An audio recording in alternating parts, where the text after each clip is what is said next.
So I invited Senator Joe Manchin to come tonight, former senator, to talk about the realities of why things don't get done. And he agreed to join us, and he comes out now. Senator Joe Manchin, West Virginia. Thank you.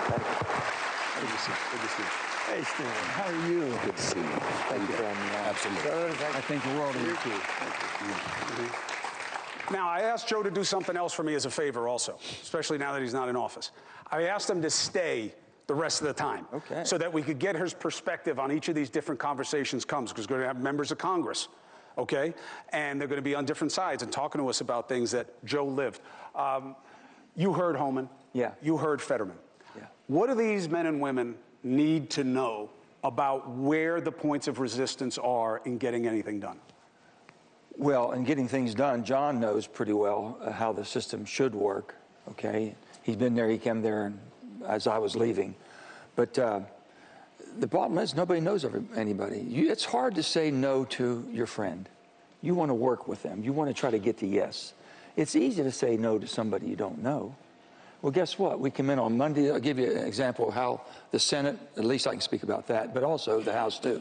They come in Monday night at 5:30 to make a vote. Monday night.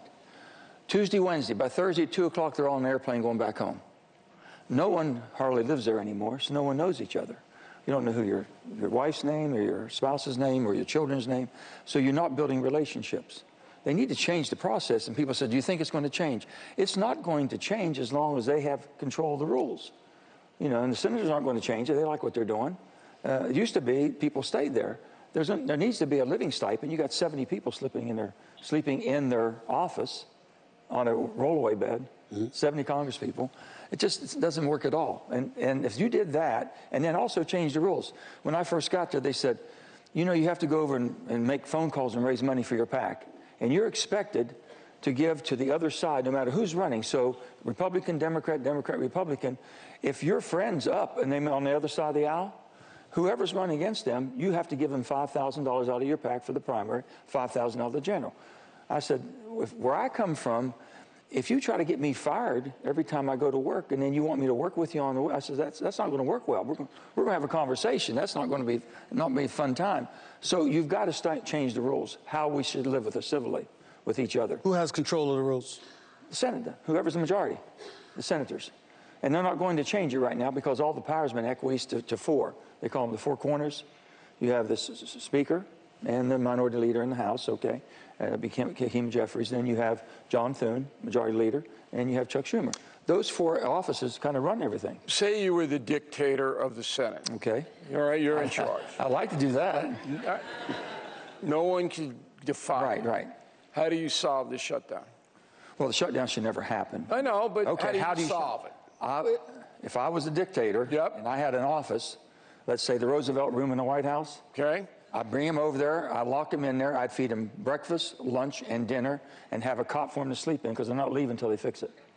But what would you, what's the solution to fix it? The solution to fixing it right now, this is the easiest lift I've ever seen in the Senate. Of all the challenges we've had, fixing this right now. First of all, you have a broken healthcare system. The reason we have the Affordable Care Act was we have people working on the low end of the totem pole, making 30, 35, 40, 45,000, right above poverty levels. The only health care they had, because if they were working for a company, they couldn't afford to pay the copay. They said, we can't afford it. You know what they used? The emergency room. You know what else they would use? If they had a sickness, they would go back into work and claim a workers' comp. So at the highest price, they were using the facilities. That's what drove all the cost up so high. So we were able to do that, and also people with pre-existing conditions couldn't even buy it. If you could find it, you couldn't afford it. So that stopped that. Well, guess what? Someone's got to pay for that. So you have people up to 100, 150% of the poverty guidelines.